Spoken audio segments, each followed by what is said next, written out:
Hello friends, welcome to my channel just simple blog. তো বন্ধুরা, আজকে তোমাদের দেখাতে চলেছি যে পুঁই মুচুরি ভাজা, কিভাবে পুঁই মুচুরি ভাজতে হয় তো তোমাদের দেখাতে চলেছি। তো যদি বাজারে পুঁই মুচুরি পাও অবশ্যই কিনে নিয়ে যাবে এবং যেভাবে ভিডিওতে দেখানো হচ্ছে ঠিক সেইভাবেই পুঁই মুচুরিটা ভাজবে। ভাত দিয়ে খেতে দারুণ লাগে। প্রথমে পুঁই থেকে মুচুরিগুলোকে ছাড়িয়ে নিতে হবে। ছাড়িয়ে নিয়ে কড়াইয়ে তেল দিয়ে তাতে মৌরি, দুটো কাঁচা লঙ্কা এবং তাতে 5 কোয়া রসুন দিয়ে ফোড়ন দিয়ে তার মধ্যে পেঁয়াজ দিতে হবে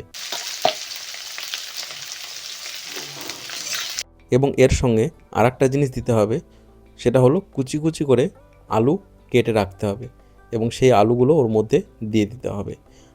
ভিডিওতে যেভাবে দেখানো হচ্ছে রান্নার প্রসেস একটু স্কিপ করবে না, সম্পূর্ণ ভিডিওটা দেখো, তাহলে সম্পূর্ণ রান্নাটা বুঝতে পারবে।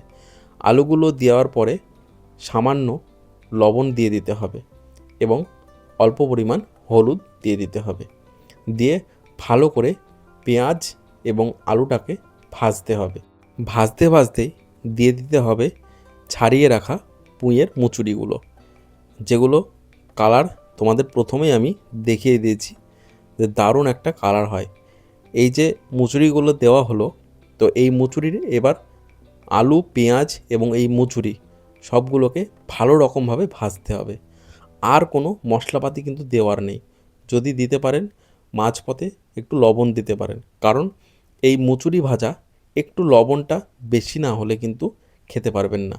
লবণটা একটু বেশি হলে পুঁই মুচুরি ভাজা দারুণ লাগবে। এখন শুধু কাজ এই সমস্ত মুচুরি, আলু এবং পেঁয়াজ সমস্তটাকে ভালো করে ভাজা, অনবরত কিন্তু খুন্তি দিয়ে নাড়তে হবে। তো দেখতে পাচ্ছেন যে আলুগুলো দেওয়া হয়েছিল, আলুর কালার কিন্তু লাল রঙের হয়ে গেছে এবং মাঝপথে একটু দিয়ে দিতে হবে চিনি, স্বাদটাকে ব্যালেন্স করার জন্য। যতটা বেশি ভাজা হবে খেতে কিন্তু ততটাই টেস্ট হবে। তো পুঁই মুচুরি ভাজা আমাদের প্রায় কমপ্লিট।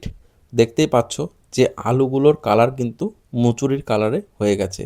এই মুচুরি দিয়ে ভাত মাখলে কিন্তু ভাতের কালারও এরকম হয়ে যাবে। তো আজকের রেসিপিটি কেমন লাগলো অবশ্যই কমেন্টে জানাবেন এবং যদি চ্যানেলে নতুন হয়ে থাকেন অবশ্যই চ্যানেলটিকে সাবস্ক্রাইব করে যাবেন।